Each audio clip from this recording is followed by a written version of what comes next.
बिस्मिल्लाहिर्रहमानिर्रहीम। नाज़रीन, आप देख रहे हैं प्रोग्राम आज के अखबार और मैं हूं आपका मेज़बान एहसन रज़ा। नाज़रीन, वज़ीर आज़म पाकिस्तान इमरान खान साहब का मिडल ईस्ट आई को इंटरव्यू, और वज़ीर आज़म साहब ने इंटरव्यू देते हुए दोबारा से वही बातें दोहराई और तालिबान और अफ़गानिस्तान के जो मामलात हैं उसको सेटल करने की बात की। और उन्होंने ये भी कहा कि अमरीका जो है वो कायदाना किरदार अदा करे इस तमाम सूरत हाल में। और इस मरतबा इस इंटरव्यू के अंदर उन्होंने कश्मीर के मसले को भी अच्छा खासा उजागर किया और कहा कि इंसानी हकूक़ की पामाली जो है वो हिंदुस्तान में जारी है, लेकिन अक़वाम मुत्तहिदा जो है वो आंखें बंद किए हुए है। और ये एक लम्हा फ़िक्रिया है कि अक़वाम मुत्तहिदा जिसने मामलात सेटल करवाने थे, और पाकिस्तान जो है हमेशा मुस्बत सोच के साथ अक़वाम मुत्तहिदा के पास जाता है, अक़वाम मुत्तहिदा की जानिब देखता है, लेकिन वहाँ पर भी आंखें बंद हैं। और भारत जो है वो डंके की चोट के ऊपर मुजालिम किए चला जा रहा है, लेकिन कोई सवाल नहीं, कोई बाज़पुरस नहीं। इस हवाले से भी बात की। और अगर तालिबान के हवाले से बात करें तो वज़ीर ख़ारजा अमारात इस्लामी जो हैं अमीर मुत्तकी साहब, वो तालिबान का वफ़द आज यूरोपीय यूनियन के नुमाइंदों से मुलाकात करने जा रहा है। वो ये कहते हैं और वो ये भी कहते हैं कि मुस्बत ताल्लुकात दुनिया से चाहते हैं और हालात बेहतरी की जानिब ताकि गामज़न हो और अदम इस्तेहकाम से बचाया जाए। और मुल्की हालात का तज़किरा करेंगे तो महंगाई की बात करेंगे। सबसे पहले तो महंगाई का तूफ़ान जो है वो बहुत ज़्यादा आ चुका है और अपोजिशन कहती है कि ये महंगाई जो है ये पाकिस्तान तहरीक इंसाफ को ले डूबेगी। और साथ ही साथ अपोजिशन ये भी कहती है कि हुकूमत जो है वो कमज़ोर पिच पर खड़ी है और इत्तेहादियों के सहारे पर खड़ी है, और इत्तेहादी जो हैं वो अब नाराज़ नज़र आते हैं। अगर बलूचिस्तान की सूरत हाल देखी जाए तो जाम कमाल साहब से नाराज़ हैं तमाम अरकान, और तहरीक अदम एतमाद भी वो ला रहे हैं। ज़हूर बलीदी साहब ने इस्तीफ़ा मांग लिया, दूसरी तरफ से जाम कमाल साहब ने कहा मैं इस्तीफ़ा नहीं दूंगा। स्नैरियो क्या बनता है अगर इस्तीफ़ा आता है और बलूचिस्तान की हुकूमत के अंदर ये एक बहुत बड़ा चेंज आएगा, तो फिर इसके बाकी सूबों के ऊपर और बाकी हुकूमतों के ऊपर क्या असरात मुरतब होंगे। और फजल रहमान साहब ने इस तमाम सूरत हाल में ये कहा कि हुक्मरान इत्तेहाद में जो बगावत उठ रही है उसका हम भरपूर फ़ायदा उठाएंगे। तो वो कितना भरपूर फ़ायदा उठा सकते हैं इसके ऊपर भी बात करेंगे। और इलेक्शन कमीशन जो है उसने PTI को नून लीग और पाकिस्तान पीपल्स पार्टी के जो अकाउंट्स हैं उन तक रसाई दे दी है। और अब फ़ारूक हबीब साहब जो हैं वो जायज़ा टीम के साथ जायज़ा लेंगे और देखना ही है। फ़ारूक हबीब साहब कहते हैं जिस गड्ढे में हमें गिराने की कोशिश की जा रही थी उसमें PTI और नून लीग खुद गिर गई है और गिरने वाली भी है, और मज़ीद सबूत सामने आ जाएंगे। देखते हैं कितने सबूत निकाल पाते हैं फ़ारूक हबीब साहब, या हमेशा की तरह फिर सूरत हाल वही होगी जो हम देखते नज़र आ रहे हैं। और डेंगू के हवाले से भी थोड़ी सी बात करेंगे, क्योंकि डेंगू जो है वो बहुत ज़्यादा बढ़ चुका है मुल्क के अंदर, और हुकूमत कहती है जी इतने मरीज़ नहीं हैं, अपोजिशन कहती है ढेर लातादाद मरीज़ हैं, और अखबारात कहते हैं कि पंजाब की अगर सूरत हाल देखी जाए तो कोरोना वार्ड जो हैं वो भरे पड़े हैं डेंगू के मरीज़ों से। और क्यों नहीं हमने अमली जो है इकदामात उठाए पेश की तौर पर, और पहले से हम क्यों नहीं सोचते कि इस तरह के हालात अगर हो जाएं तो हमें उनसे किस तरह से निपटना है और क्या सूरत हाल हो तो हमें किस तरीके से सामना करना है। तो इन तमाम मौज़ूआत का अहाता करने की कोशिश करेंगे आज के प्रोग्राम में। तो जनाब कसवर रूहानी साहब हमारे साथ मौजूद हैं स्टूडियो में, तज्ज़ियाकार हैं। कसवर साहब बहुत शुक्रिया। इमरान खान साहब के इंटरव्यू से बात का आगाज़ करते हैं। इमरान खान साहब ने इंटरव्यू दिया मिडल ईस्ट आई को, और फिर उसके बाद उन्होंने उसके अंदर अफ़गानिस्तान के हवाले से भी बातें की जो उनका मौक़िफ़ हमेशा से चलता आ रहा है, जो उन्होंने अक़वाम मुत्तहिदा में भी पेश किया, 12 इंटरव्यूज़ में भी दे चुके। लेकिन इसमें उन्होंने एक और बात कही कि अमरीका जो है वो इस तमाम सूरत हाल में कायदाना किरदार अदा करे। अभी जो है दोहा में मुज़ाकरात भी हुए, तो क्या किरदार आपका अमरीका को इस तमाम सूरत हाल में अब नज़र आ रहा है और दोहा मुज़ाकरात के बाद? बिस्मिल्लाहिर्रहमानिर्रहीम। Thank you very much Ehsan.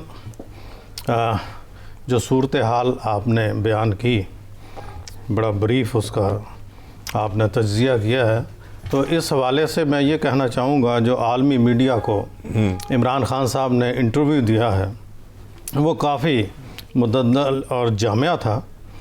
उसमें उन्होंने बात जो है वो सारी अफ़गानिस्तान के हवाले से की है, जो मंजर आम पर आई हैं चीज़ें, बातें वही हैं। उन्होंने वकालत की है देखा जाए अफ़गानिस्तान की, और दुनिया पर ज़ोर दिया है कि अफ़गानिस्तान को तस्लीम किया जाए, उसे तन्हा ना छोड़ा जाए।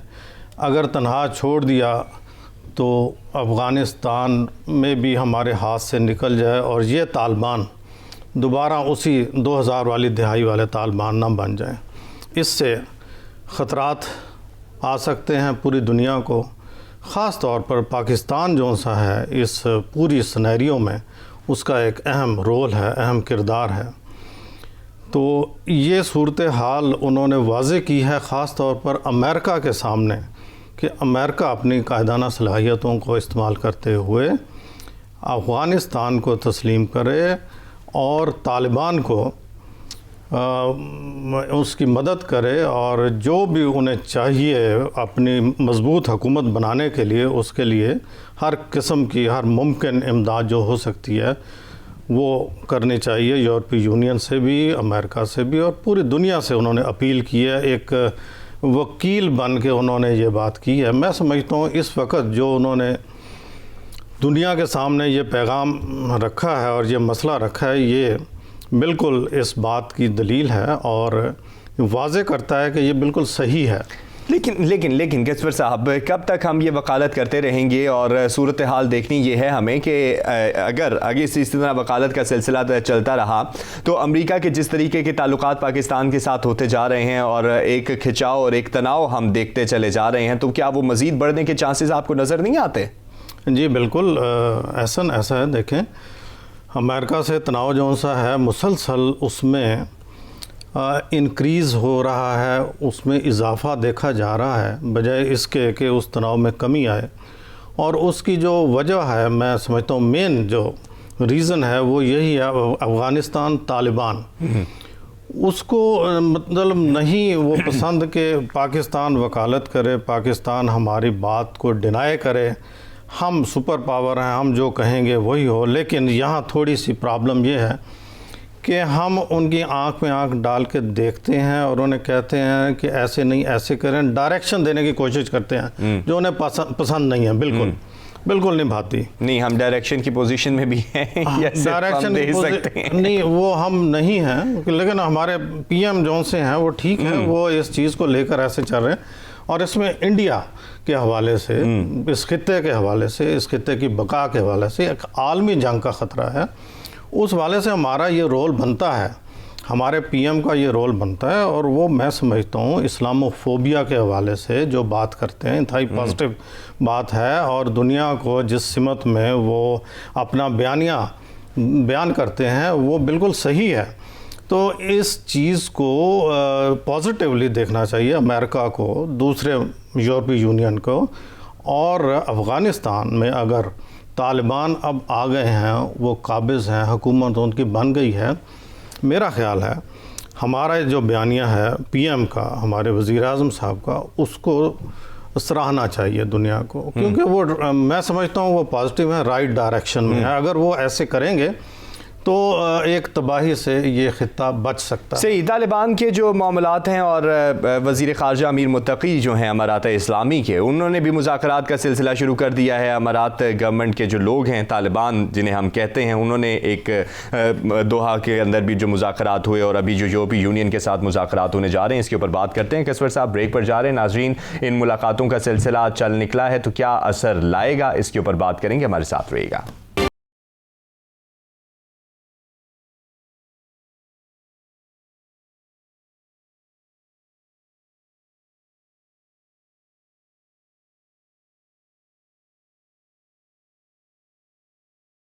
वेलकम बैक नाज़रीन। और अफ़गानिस्तान की सूरत हाल पर हम बात कर रहे थे वक्फे से पहले, और अफ़गान वज़ीर ख़ारजा अमीर ख़ान मुत्तकी के मुताबिक जो है तालिबान का वफ़द यूरोपीय यूनियन के साथ आज मामलात सेटल करने जा रहा है, मुलाकात करने जा रहा है। तो देखने हैं कि क्या सूरत हाल बनती है। कसवर रूहानी साहब, सिलसिला एक चल निकला है, तालिबान क़यादत की जानिब से भी मुज़ाकरात का सिलसिला आगे की तरफ बढ़ रहा है। दोहा में भी आपने देखा, अभी यूरोपीय यूनियन के साथ भी मामलात हो रहे हैं और वो बारहा यही मुतालबा करते नज़र आ रहे हैं कि दुनिया के साथ जो है हम मुस्बत ताल्लुकात चाहते हैं और हम चाहते हैं कि पाकिस्तान जो है किसी किस्म के बहरान का, अफ़गानिस्तान जो है किसी किस्म के बहरान का शिकार ना हो। तो क्या आपको नहीं लगता कि हमें भी थोड़ा सा अब बैक फुट पर आ जाना चाहिए, क्योंकि उनके मुज़ाकरात, उनके मामला तहमुलात का सिलसिला जो है वो चल निकला है और अब वो अपनी जो तमाम सिनेरियो है जो कि क्रिएट होता नज़र आ रहा है उसमें ख़ुद अपना किरदार अदा करें। जी एहसन, आप देखें जो एक तासर दिया गया था कि जनाब अफ़गानिस्तान को तो कोई लिफ्ट नहीं करा रहा, कबूल नहीं करेगा, कोई उनको मदद नहीं उनकी करेगा वगैरह वगैरह, और ये तासर हमारी तरफ से, हमारी साइड से ज़्यादा था। हमने इसके लिए वावेला भी काफ़ी किया हमारे वज़ीर आज़म साहब ने, लेकिन आप देखें ऐसी बात नहीं है। इन रियलिटी उनकी ख़ारजा पॉलिसी जौन सी है वो मुस्तहकम हो रही है, वो उसको लेकर पॉजिटिवली आगे बढ़ रहे हैं। आज का तालिबान वो तालिबान नहीं है जो एक दहशतगर्द समझा जाता था, दहशतगर्दी की निशानी थी वो। आज का तालिबान कह रहा है कि मैं अमन पसंद हूँ, मैं अमन का दाई हूँ, मुझे आप मौका दें और मेरी क़यादत को देखें, मेरी सलाहियत को देखें, उसके बाद आप फ़ैसला करें।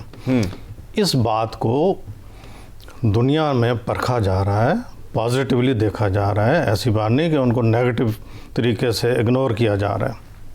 उसी की ये कड़ी है कि जो वो आज जा रहे हैं यूरोपियन यूनियन में, वो एक मुज़ाकरात और पॉजिटिव सोच लेके जा रहे हैं और इस चीज़ को उन्होंने आगे बढ़ाना है।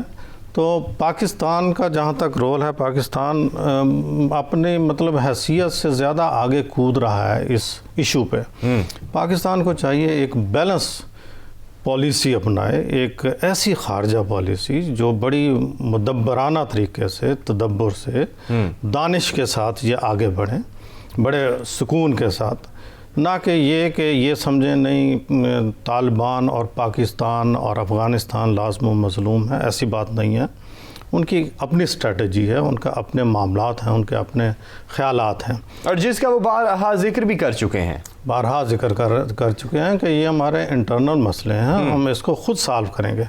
बहरहाल हमारा एक रोल बनता है, नो डाउट, कि ख़ित्ते में पाकिस्तान की एक ऐसी स्ट्रेटजिक पोजीशन है कि उसका रोल बनता है, लेकिन उस रोल को निभाए, ऐसे तरीके से निभाए जो कि निभाने का उनका हकीकत में एक अंदाज़ होना चाहिए, ना कि खामखा एक दूसरे की जंग में आप कूद पड़ें और बहुत से ममालिक को अपने से अलहदा कर लें और हमारे जितने भी ताल्लुकात हैं उनमें दूरियां पैदा हो जाएं। ये सिनेरियो जो है बनता हुआ ये सिनेरियो बनता, मतलब इस हवाले से कि अफ़गानिस्तान आइसोलेट हो रहा है, ये ना हो कि आप आइसोलेट हो जाए। सही। तो ये इस ख़तरे से बचें और इस सिचुएशन को इंतहाई दानिश के साथ आगे लेकर, यानी बैलेंस पॉलिसी की ज़रूरत है। थोड़ी सी बात का सिलसिला आगे बढ़ाते हैं। इस इंटरव्यू के अंदर उन्होंने कश्मीर के मसले को भी बहुत ज़्यादा उजागर किया और ये भी कहा कि इंसानी हकूक़ की पामाली पर जो अक़वाम मुत्तहिदा है वो हमेशा से हमें खामोश नज़र आता है और अभी भी उन्होंने यही कहा कि आँखें बंद नज़र आती हैं। क्यों हैं आँखें बंद? क्या सिर्फ भारत की जितनी भी साजिशें हैं या भारत की जो इकॉनमी का स्ट्रॉन्ग होना सिर्फ इतना ही है, या अगर हम देखें तो भारत की जो खारजा पॉलिसीज़ हैं वो भी कोई काम दिखाती हैं? ऐसा भारत इस इशू पे इंतहाई नबेतुले अंदाज में आगे बढ़ रहा है। हमारे हालात कुछ मुख्तलिफ हैं, जबकि हम मतलब वावेला खूब करते हैं, प्रोपेगेंडा खूब करते हैं, लेकिन इस चीज़ को भूल जाते हैं कि इसको किस सेंस के साथ आगे लेके बढ़ना है। इसमें सेंस ऑफ जो एक होना चाहिए दुनिया को दिखाने के लिए, वो एलिमेंट भी मौजूद है कि नहीं है। अब वज़ीर आज़म साहब ने कहा है कि जो कश्मीर में हालात हम देख रहे हैं उसमें ये बात उनकी सही है कि लोगों का जो वहाँ तनासब है उसको डिस्टर्ब किया जा रहा है भारत की तरफ से। बिल्कुल सही बात है। वहाँ जुल्म जो हो रहे हैं और जो बर्बरियत देखी जा रही है और मुसलमानों पर जिस किस्म के और जिस अंदाज से वॉर एंड टेरर का सिलसिला जारी है, ये इंतहाई ख़तरनाक है। इस चीज़ को उजागर करने की ज़रूरत है और हम उजागर करने में काफ़ी हद तक कामयाब हुए हैं। लेकिन यहाँ भी वही सिचुएशन है कि भारत हमारा एक इंतहाई चालाक दुश्मन है और वो समझता है हर चीज़ को, उसकी खारजा पॉलिसी हमसे बेहतर है। इसलिए हमें चाहिए कि हमें अपनी खारजा पॉलिसी को बेहतर बनाने की ज़रूरत है, जिसमें हमें कुछ कमी नज़र आ रही है। यानी खारजा पॉलिसी बेहतर होगी तो मामलात सेटल्ड होंगे। ज़रा बात तो हो चुकी है और इस तमाम सूरत हाल पर, और कोशिश ये है होनी चाहिए कि बैलेंस जो है पॉलिसीज़ हम दे सकें जिसका हमें फुकदान नज़र आता है। ज़रा इंटरनल हालात का तस्करा करते हैं तो महंगाई का तूफ़ान कसर रूहानी साहब बहुत ज़्यादा हो चुका है। महंगाई आए रोज़ अशय ख़ुरनोशी कीमतों में तब्दीली का होना, और फिर उसके बाद जो पेट्रोलियम मसनूआत हैं उनके अंदर तब्दीली वाक़ होना, उनकी कीमतों का तयन ना सही तरीके से कर लेना, और ये भी अभी कहा जा रहा है कि मज़ीद कीमतें जो बढ़ने जा रही हैं, तो तब्दीली सरकार इसी तरह तब्दीलियाँ लाती रही तो क्या तब्दीली सरकार के तब्दील होने के चांसेस भी हैं या सिर्फ ये बातें ही की जा रही हैं जो गर्दिश में हैं? ऐसा ये बातें चल निकली हैं क्योंकि कल ये बात की गई अपोजिशन की तरफ से कि जनाब प्री इलेक्शन होने चाहिए।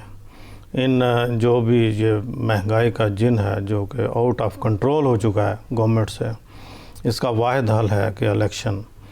तो इलेक्शन की बातें हो रही हैं। पीडीएम दोबारा से अपने आप को फ़ाल कर रही है, जैसे कि फजलुर रहमान साहब ने कल की मीटिंग में सारा ये अंदिया दिया है, और वो जलसे जुलूसों की तरफ जा रहे हैं। मार्च की बातें हो रही हैं दोबारा से।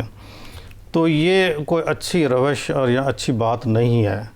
3 साल से ज़्यादा अरसा गुजर गया है इस गवर्नमेंट ने। आप मुझे बताएं, आप बखूबी इन हालात से वाकिफ़ हैं कि सिवाय महंगाई के, बेरोज़गारी के, गुर्बत के क्या दिया है इस गवर्नमेंट में। नाकाम हो चुकी है बुरी तरह। हमें बड़ा अफसोस से ये बात कहनी पड़ रही है क्योंकि हमें आवाम को, मैं अपनी बात, हमें बहुत उम्मीदें थीं कि इमरान खान साहब की हद तक बात ठीक है, वो बात बड़ी सच्ची खरी करते हैं, बिल्कुल क्लियर हैं, उनका स्टैंस, उनका मौक़िफ़, उनकी बातें बिल्कुल बजा हैं, लेकिन नीचे इम्प्लीमेंटेशन नहीं हो रही है। उनकी कैबिनेट जो सी है उसे अगर आप देखें तो वो जो जिनको चोर डाकू कहते थे वो उसी पैराए में चल रहे हैं, उसी रास्ते में चल रहे हैं, वही काम कर रहे हैं, वही करप्शन। इम्प्लीमेंटेशन नहीं हो रही जैसे आप कह रहे हैं, तो इसकी जिम्मेदारी फिर किसके ऊपर आयद होती है? क्या हम इस तमाम सूरत हाल में वज़ीर आज़म साहब को उनकी इंटेंशंस, उनकी नीयत, उनके मामलात की वजह से मुबर्रा करार दे सकते हैं? Exactly no. मैं ये बिल्कुल आपकी बात ठीक है कि जिम्मेदारी उन्हीं की है कि उस क़यादत को लेके चलना, उस क़यादत को के साथ वो ऐसी बात करना कि वो बिल्कुल उनके मौक़िफ़ की तायीद करे। वो बात नज़र नहीं आ रही क्योंकि 2 नंबरियाँ, फ्रॉडबाजी, रिश्वत, पता नहीं क्या कुछ चल रहा है, और कहते हैं रिश्वत का जो सा तनासब है वो भी बढ़ गया। वो तो अपोजिशन कहती है इनके जाने के बाद जो इनके स्कैंडल्स खुलेंगे वो फिर आप देखें मंजर आम पर आते हैं तो पता नहीं कितनी स्कैंडल्स। हाँ जी, ये जो नैब में ऑर्डिनेंस जो ला रहे हैं, ऑर्डिनेंस का वो कह रहे हैं कि इनकी नीयत ख़राब है, बदनीयत ही है गवर्नमेंट की, कि ये ऑर्डिनेंस इसलिए लाए हैं जो 18 नुकात इन्होंने चेंज किए हैं ताकि कल को इनके ऊपर जो मुकदमात खुलने हैं इनकी पकड़ ना हो सके। अच्छा, वो बात वो वावेला सही कर रहे हैं किसी हद तक कि हमारी तो इन्होंने खूब दुर्गत बना ली, दुर्गत हमारी खूब बनाई, अब इनकी बारी जब आएगी तो इन्होंने तो अमेंड कर दिया पूरा सिस्टम, ये तो बच जाएंगे। वो तो ऑर्डिनेंस है, ऑर्डिनेंस की तो मुद्दत जो है एक मुख्तसर दौरानी है, उसके बाद देखें कि क्या सूरत हाल बनती है, पार्लियामेंट में ये वाक़या, ये मामला उठाया जाता है या नहीं उठाया जाता है। ब्रेक पर जा रहे हैं कसवर साहब। नाज़रीन ब्रेक पर जा रहे हैं, वापस आएंगे तो हुकूमती इत्तेहादियों के हवाले से भी बात करेंगे क्योंकि जहां अपोजिशन कहती नज़र आती है कि महंगाई जो है PTI को ले डूबेगी, तो वहाँ ये भी कहा जा रहा है कि जो इत्तेहादियों का सहारा है वो कमज़ोर होता नज़र आ रहा है, और अगर ये टूटा तो फिर देखें क्या बनता है। हमारे साथ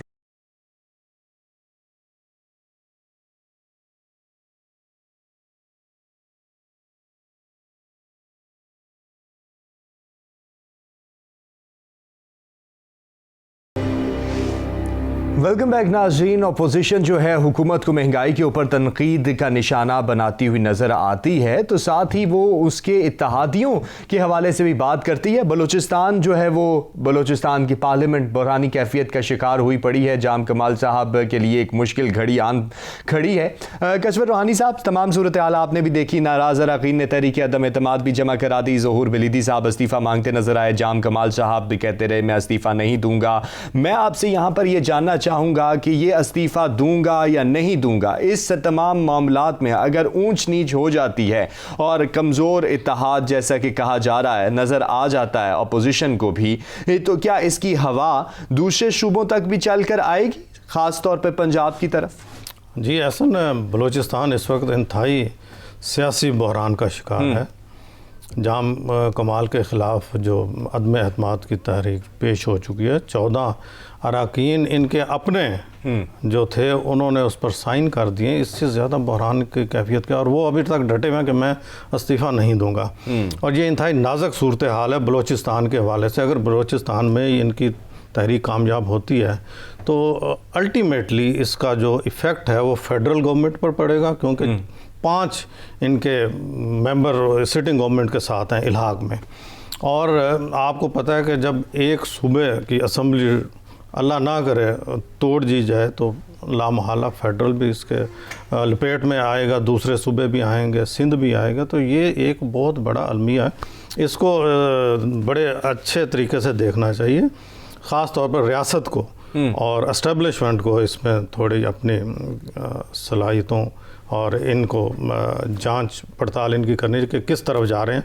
कि 2 साल रह गए हैं, इस किस्म की सिटिंग गवर्नमेंट में बहरानी कैफियत है और ये बड़ी खौफनाक साबित हो कहते हैं ना, हम किसी सूरत जाम कमाल साहब को बर्दाश्त नहीं करेंगे और अब पानी जो है सर से गुजर चुका है, तो अब तो कोई वहाँ पे सिनेरियो बनता नज़र नहीं आता कि उनके साथ मामलात सेटल्ड हो सकें। लेकिन उस दूसरी तरफ से इस्तीफ़ा भी नहीं है, बज़ाहिर सिनेरियो नज़र नहीं आ रहा, लेकिन हो जाए। लेकिन अगर हम देखें तो पिछले सालों के जो हमें तजर्बात हुए हैं इस तरह के जो अदम एतमाद की बातें होती रही हैं, उसी तरह चेंज होते नजर आए। मैं वही बात कर रहा था कि मामलात at the nick of the time change हो जाते हैं। वो जो हम समझ रहे होते हैं कि पता नहीं क्या एक बम फूटने वाला है, वो एकदम से सेटल हो जाता की तरह बैठ जाता है। अल्लाह करे ये भी इसी तरह हो, क्योंकि हमारा मुल्क इस मुतहम्मल नहीं है इस बात का कि इस किस्म के सियासी बहरान का सामना करना पड़े। सिर्फ 2 साल रह गए, इस गवर्नमेंट को मौका मिलना चाहिए, क्योंकि जो इन्होंने किया है आगे 2 साल भी देख लें क्या कर हो सकता है, क्योंकि इनके पास अब ओवर्स कम है, रन ज़्यादा हैं, इनकी एवरेज बढ़ती जा रही है।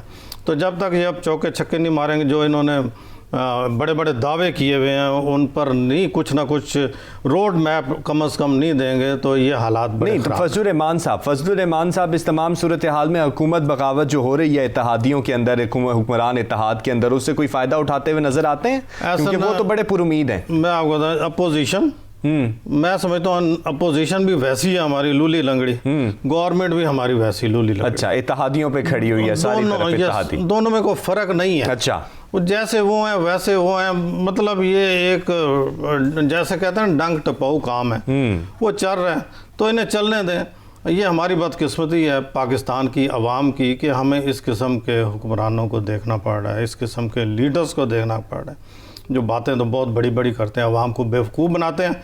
और आवाम इस वक्त मायूस है, मैं आपको ये बताऊँ, इंतहाई कन्फ्यूज़ है, महंगाई के हाथों, गुर्बत के हाथों, बेरोज़गारी के हाथों। फिर हमारे ऐसी बात नहीं है, मुल्क हमारा एक सोने की चिड़िया है, इसमें ऐसे ऐसे वसाइल हैं, ऐसे मादनियात हैं, एग्रीकल्चर है। मैंने आपने पिछले प्रोग्राम में कहा था कि एग्रीकल्चर एक वाहिद चीज़ है जिसको आप उठा सकते हैं, ग्रीन रेवोल्यूशन ला सकते हैं, उसकी मैंने रेमेडीज़ भी दी थी। तो उस तरफ ये आते नहीं, आपस की लड़ाइयों में अवाम का बेड़ा गर्क कर रहे हैं, मुल्क का बेड़ा गर्क कर रहे हैं। हमारे जो मुल्क में इतनी ज़बरदस्त चीज़ें हैं उनसे फ़ायदा उठाएं। सही, उनसे फ़ायदा उठाने की ज़रूरत है, लेकिन इस वक्त आपको दोनों तरफ जो है माहौल एक ही नज़र आ रहा है। मेरे पास टाइम थोड़ा सा कम रह गया है, तो 2 इशूज़ और भी मुझे डिस्कस करने हैं। इलेक्शन कमीशन के हवाले से थोड़ी सी मुख्तसर सी बात करेंगे। PTI को नून लीग और पाकिस्तान पीपल्स पार्टी के अकाउंट्स तक रसाई दे दी गई है, लेकिन यहाँ पर अगर अकबर एज बाबर वावेला करेंगे कि मुझे भी रसाई दी जाए, तो वहाँ पर फिर मामलात ख़राब होते नज़र आते हैं। ऐसा ये मामलात कभी भी ठीक नहीं होंगे, ये तो ख़राबी की तरफ है। देखें, अकाउंट तक रसाई दे भी देंगे, क्या तीर मार लेंगे इनको, कहते हैं उलट हो जाएगा मामला। उलट नहीं होगा, कुछ भी नहीं होगा। ये सारे नूरा कुश्ती मिले हुए हैं इस स्टेज पर इनको। हाँ ठीक है, देखें ये भी तो दूध के दुले हुए नहीं है ना। गवर्नमेंट में जो लोग हैं वो भी तो वैसे ही हैं जैसी अपोजिशन है। हम तो अब 3 साल के बाद इस नतीजे पे पहुँचे हैं कि जो इरेगुलरिटीज़ की निशानदेही इन्होंने अपोजिशन में की वो तो इनमें खुद मौजूद हैं। सही, तो उनके अकाउंट्स में जब ये जाएंगे, जब इनको असेस मिलेगी, तो हो सकता है कुछ ऐसी चीज़ मिल जाए, लेकिन मुझे नहीं उम्मीद कि इसका कुछ बहुत बड़ा इम्पैक्ट पड़ेगा या पासा पलट जाएगा वगैरह वगैरह, कुछ ऐसा नहीं होगा। लेकिन फ़ारूक हबीब साहब बहुत मुस्बत नज़र आ रहे हैं। वो कहते हैं जी कि मैं इनके फेक अकाउंट जो है निकाल के लेके आऊँगा, 8 दिन दिए गए हैं, तो 8 दिन में अगर कोई फेक अकाउंट निकल आता है तो फिर क्या सिनेरियो बनता है? This is unpredictable. ऐसा इस मुल्क में कुछ भी मुमकिन है, लेकिन ऐसी अनहोनी कभी नहीं हमने देखी। अच्छा, कि जो हो जाए जी 8 दिन में, जो उन्होंने कहा वो हो जाए। This is not possible. मुझे नहीं लग रहा कि ऐसा कोई वो निकाल लेंगे। ठीक, लेकिन अकबर एस बाबर साहब को क्यों नहीं रिसाई दी जाती?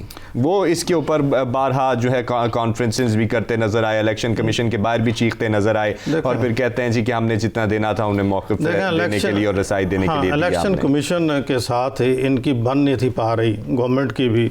इलेक्शन कमीशन ने इन्हें टफ टाइम दिया। अब इन्होंने कहा चलें ठीक है, इस चीज़ को जो ये बार बार करें, रसाई दे ही देते हैं, क्योंकि गवर्नमेंट का इम्पैक्ट और होता है, अपोजिशन का इम्पैक्ट और होता है। इलेक्शन कमीशन ये कहते हैं जी ये बिल्कुल आज़ाद महकमा है, जब कि मैं नहीं समझता कि आज़ाद है, तो इनकी ग्रिप होती है। बहरहाल देखते हैं आने वाले टाइम में ये क्या होता है। ये जो बड़ी बड़ी बातें कर रहे हैं उस तक ये पहुँच भी सकते हैं, और उसका किस हद तक रेमेडी ये करते हैं और क्या इम्पैक्ट नज़र आता है, ये तो 8 दिन बाद ही पता चलेगा कि फ़ारूक हबीब साहब क्या निकाल के लाए ख़जाना। और डेंगी के हवाले से थोड़ी सी बात करना चाहूँगा, क्योंकि डेंगी जो है वो बहुत ज़्यादा बढ़ चुका है और सूरत हाल आपने देखी है। हम क्यों नहीं पेशगी इक़दामात करते इस तरह के मामलात से बचने के लिए? ऐसा डेंगू के हवाले से जो सूरत हाल है, अभी हमने देखें थोड़ा सी सूरत हाल बेहतर हुई है कोरोना के हवाले से, तो हमें डेंगू ने आन लिया है। तो देखा जाए मतलब इस्लामाबाद में कल जो रिपोर्ट थी 85 या 83 रिपोर्ट्स हुए, और ओवरऑल 1238 जो लोग हैं वो इसका शिकार हुए हैं। और जब पंजाब में देखा जाए, पंजाब में बड़ी तेज़ी से ये सर उठा रहा है। सही, पेशगी इक़दाम करने की ज़रूरत है, और अगर आप आवाम को जितने ज़्यादा रिलीफ दें तो उतनी ही कामयाब पॉलिसीज़ सामने नज़र आएँ, अगर आप देना चाहें। लेकिन हमने नहीं देखी। पाकिस्तान जिंदाबाद। अल्लाह हाफ़िज़।